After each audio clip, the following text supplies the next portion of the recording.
make sure that this is working correctly. So as you're coming in, a like is going to go a long way. It's going to really help send out the notifications out because they take a while to go out. So I just want to make sure that everybody that wants to be here gets here safely and we get going.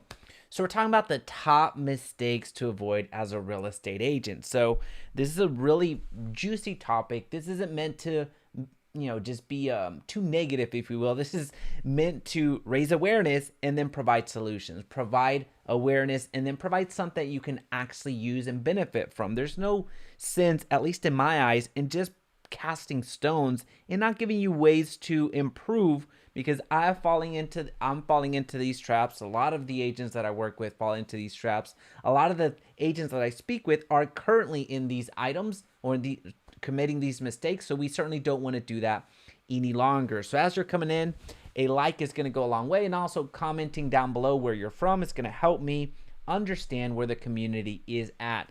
And as a quick reminder, if you want to connect with me a little bit close, going on every single day, going over to JaimeResendiz.com. So that's my name, Jaime, Jaime, Resendiz, Resendiz.com. It's the best place to connect. So I encourage you to go and check it out. So let's go into the mistakes right away. So the top mistakes to avoid as a real estate agent. These are great ways to not see growth in your business. These are great ways to get stagnant because, as you know, in real estate, you do need to continue closing transactions. This isn't a perpetuity type of a business where the moment, let's just say you sell an insurance policy as an example. Well, you sell that insurance policy and then you're going to get residuals. So next month, and then going on until that policy continues to bring you life. When real estate, you sell that transaction and that's it. So what you have to do at that point is continue nurturing the relationship, continuing nurturing that relationship to where if you bought or if you help somebody buy a home, hopefully they're going to sell that home with you as well, but it's not a guarantee. Now, a lot of the individuals that you help purchase a home, they want to use you again, but they just forget. They forget about you because there are a lot of real estate agents, and I hate to be the bearer of bad news if you haven't heard this statistic before, but there's 1.25 million real estate licenses out there. So that's a lot of people. That's a lot of licenses. All right, so Warren coming in. Hey, my friend. Good morning, Jaime. Good morning, Jaime. Warren here from California. Appreciate you hopping on, Warren. Fantastic agent out of Pleasanton, California. So you're going to want to check them out. Send all your referrals that way. So let's get going into the mistakes that we're seeing right now so we can better address them. Number one, focusing on the wrong thing. So we're actually going from top 5 to number 1. So the fifth most common or the top mistake that you're seeing right now as a real estate agent and that you need to avoid is focusing on the wrong things. So focusing on the elements of your business that aren't going to move the needle, especially if you're a new real estate agent. Just aren't going to bring you any business. Focusing on something that, for all intents and purposes, just isn't going to bring you any revenue. So you may be focusing too much on the font size that you're using in your postcards as opposed to actually just getting the postcards out. And this is something that I fall victim to. I don't really release anything without without everything being perfect or my version of perfect, whether that's on my website, whether that's on a program that I'm releasing, whether that's a postcard that I'm sending. It becomes problematic because I stop taking meaningful action that I should be. So that's why I want to caution you against that, because it's very easy to do. I lost the comment section over here. Here we go.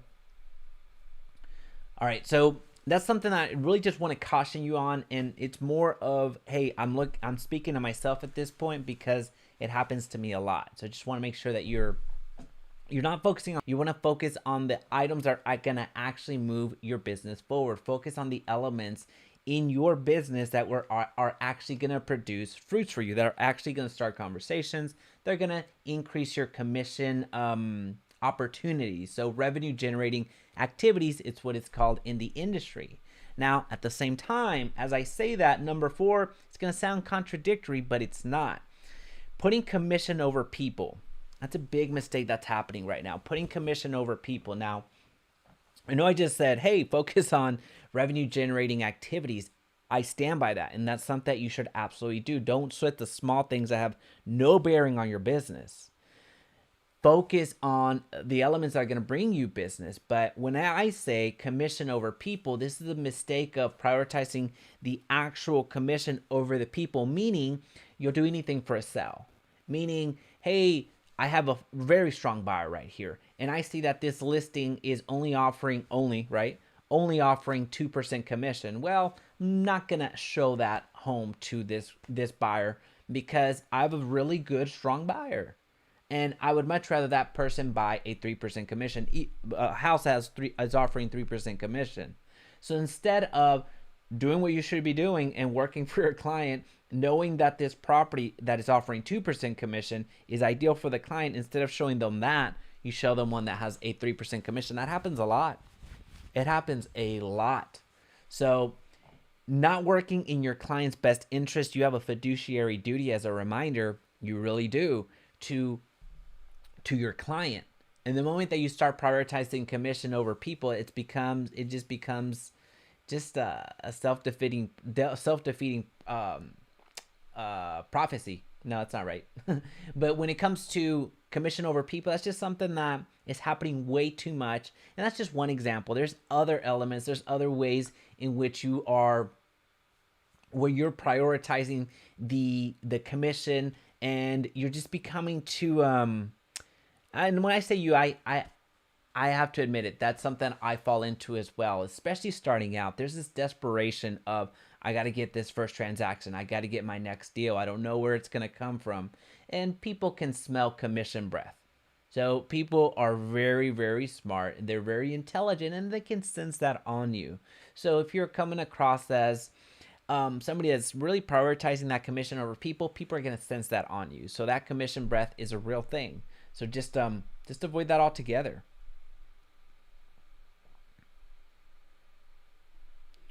Hey, please help me so much. Make a video on CPA marketing free method. I am very upset, please. Don't be upset, my friend. I won't be making that video because I don't do anything with CPA. So unless, is CPA, do you mean accountants? I don't know what CPA, I'm assuming it's accountant. But the free method, let me see if I read that right. Please help me so much. Make a video on CPA marketing free method. I'm assuming CPA is an accountants. I just don't speak that language. Sorry. So when it comes to critical mistake number 3, being a lone wolf. Being a lone wolf to where you are working in isolation and just figuring it out yourself. There's nothing wrong with being self-dependent and really, taking onus of your work. There's nothing wrong with that. But when it becomes an issue is if you're just going out there and operating yourself and either not taking advice from other individuals, not seeking advice whenever you have a question, it's so much easier. It's so much more valuable to you and your clients if you seek some counsel if needed. Now, the second point is going to be the counterbalance to this point right now of the lone wolf mistake. But when you're going out there and battling alone, it's not you that's going to suffer. Believe it or not, it's not you. You're going to do the work regardless. If you don't know anything about a certain amendment, or it's not you that's going to suffer, you're going to do the work anyway. It's going to be your client.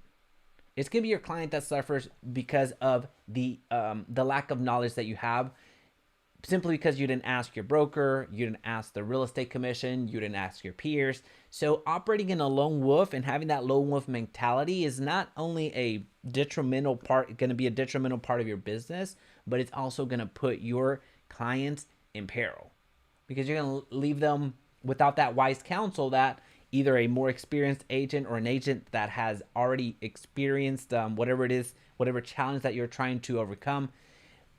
They don't have that counsel. They have your counsel. Now, again, I'm speaking to myself as well. This isn't just a finger pointing. Just getting out of that mentality is very difficult for me because I am a very independent person. There is almost to the point of being too egotistical, almost to the point of being arrogant, where I don't seek help even though I need it. I don't seek counsel whenever there's an element that I know I could very easily figure out with time. But there's times in our businesses that we don't have time to figure it out.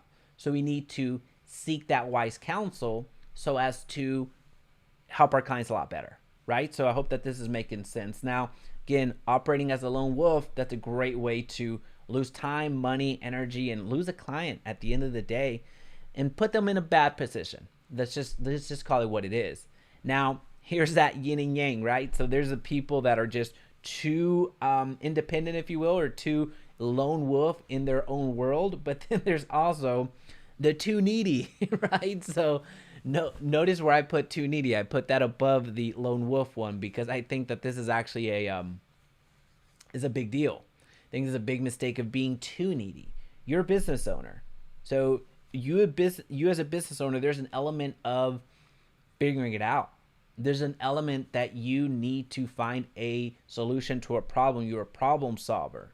So when you're going out and just doing too much asking, if you will, and just going out and asking for just small things that you really should either have the education on or have the what's called Google at your disposal to figure it out, that becomes problematic because that's how your clients are going to perceive you, as being a too needy person. And if you're asking too many things of your clients, they're going to see you as a non-professional.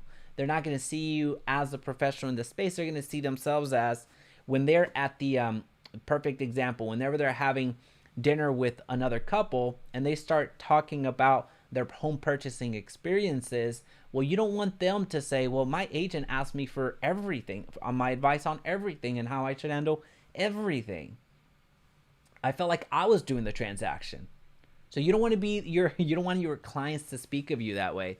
Give you another example. So there's my brother, one of my brother's coworkers was looking to buy a home. And actually, he just got under contract last night, thanks to an incredible agent.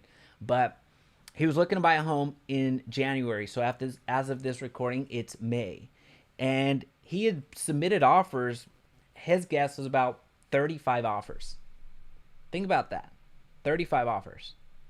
It's a lot. So he was just really beat down. But anyway, so he connected with my brother. My brother obviously knows that I'm in real estate. So he connected us, and it just so happened that it wasn't not in the neighborhood that I or in the part of town that I service, because we're in the Dallas-Fort Worth area and it's pretty large. So I reached out to a referral partner of mine. Shout out Elizabeth. She's a fantastic agent. I call her the pit bull because she gets things done, and in a loving way. She's awesome.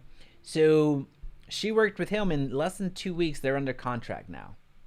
So the reason I share that story is because whenever this individual reached out to me, whenever Carlos reached out, it was like, I'm having to answer questions and I'm having to present strategies to my agent because I'm researching. And that's actually how after speaking with my brother, he spoke to my brother, he found out about me and the type of education that I do. He's like, well, I just need help. I need solutions. So he was coming up with strategies, coming up with different ways to get his offers accepted, and he was presenting them to the agent as opposed to the agent presenting them back to the client. So there's an element to that. So there's a fine line between being a lone wolf and being too needy. And I don't know where that line is, to be completely candid with you. I just know that if you lean more towards being a lone wolf, I want to challenge you into asking more questions. If you see yourself more in the too needy category, I want to challenge you to Google a little bit more. So you know who you are. You have a good sense of who you are. I think that a lot of us are pretty good at self-awareness to a certain extent, not always, but general themes continue to show up in our lives, right? Hey, I've just had my first sale, and yes, I'm not looking for my next need. Any suggestions? We are, one suggestion would be check out some other videos in this channel. So I have so many. I'd suggest use Craigslist if you haven't used it. I'd suggest Marketplace if you haven't used that. And all of these are strategies that I go way into depth in a lot of other videos. I'd suggest attraction marketing, which I have a full video on attraction marketing. So I have a lot of video. I would estimate about 20 to 30 videos on free real estate lead generation strategies that I'm going to encourage you to check out, Mark. And congratulations on your first sale. That's awesome. That's exciting. Mommy Don Vlogs. Hey, welcome. Hello. Welcome. Thanks for hanging out. So again, you know your personality.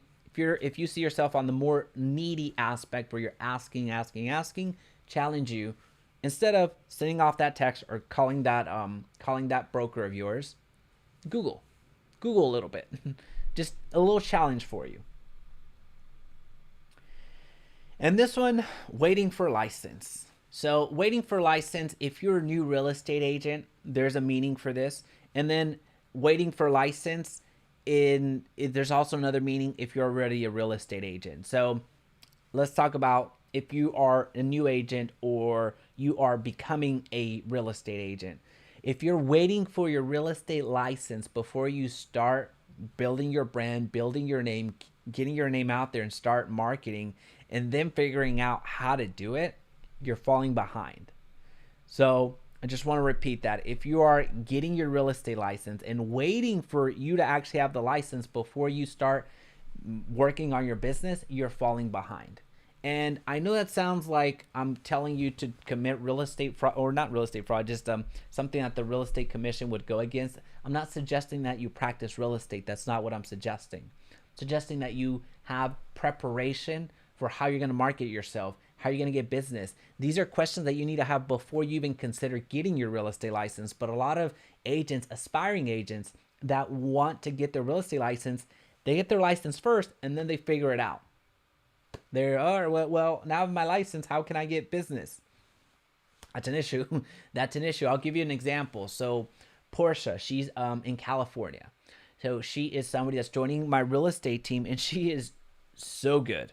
She is so good at being proactive in her business. Now, California, as of this recording, there's a huge backlog on people getting in line and taking their real estate exam. So there's just a long line. There's a long delay.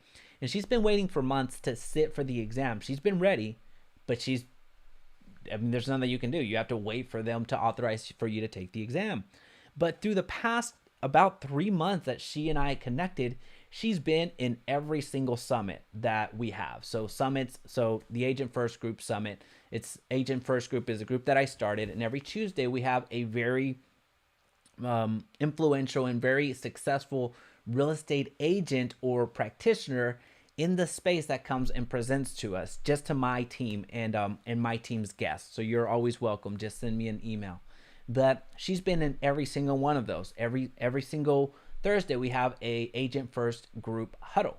So we have our huddles where we just bring our wins, our struggles, our everything. Any questions that we have, any concerns that we have, any wins that we have, we meet together and we hang out to provide each other value. So we have something going on just about every day of the week. And she has yet to miss one of them. Now, again, she is an agent. She's an aspiring agent. She's not an agent yet. She's an aspiring agent that is taking her business serious and is already hitting the ground running. She's not doing any real estate activity, but she is preparing herself to become that stellar real estate agent. And as I've told her already, she is going to be a very successful agent just by the actions that she's taking right now. So that's what I mean by waiting for your real estate license. If you're waiting for your real estate license to do anything, you've lost. I'll just be blunt. You've lost. Now, you can course correct, obviously, but that's just something that I really want you to start thinking about and reframing when you can do things, if you will. Now, that's for aspiring real estate agents, but agents that are already in real estate, just swap out the word license. So you say waiting for your license. That's something that is the mistake for aspiring real estate agents. But when it comes to real estate agents that are already a real estate agent, waiting for permission is the issue. So just swap out license for permission. So real estate agents waiting for permission to do anything, given that this is your business, It's a great way to fall behind in your business. Such a big mistake that's happening right now. Waiting for permission to do X, waiting for permission to do Y. Now, again, I'm not suggesting that you go out and break any real estate association rules or any real estate commission rules or anything like that.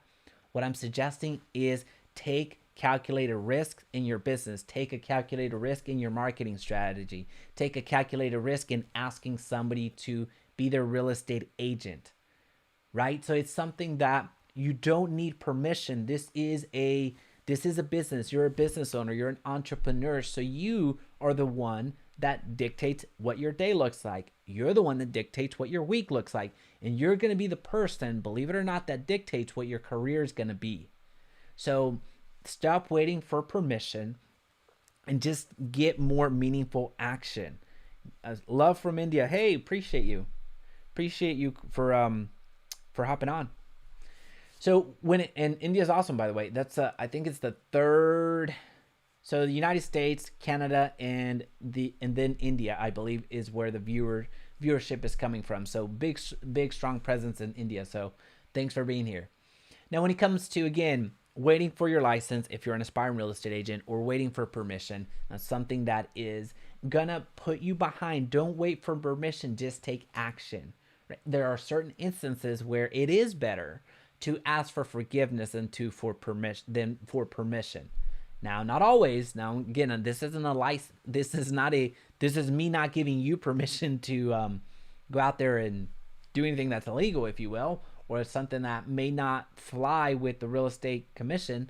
But this is me giving you, in a way, encouragement to go out there and take action. So again, these are top mistakes to avoid as a real estate agent. These are the 5 largest ways, or the top mistakes that I'm seeing right now the real estate agents are making. They're very fixable. A lot of these are mindset. A lot of these are different ways of approaching the business. So it's not something that you're not able to do. It's just a decision that you need to make. Folks, it has been absolutely fun hanging out with you this day. And we have Mark from New Zealand. Hey, New Zealand, I appreciate that. I got to go one of these days. I've always heard good things about New Zealand. So shout out. Appreciate you. I think it's late in your neck of the woods. So either way, really appreciate you coming out and hanging out. Outside of that, if there's any questions, again, please feel free to connect. Jaime Resendiz.com, JaimeResendiz.com. That's where you can find me. Anything, if there's anything I can do for you, just feel free to reach out. Thanks.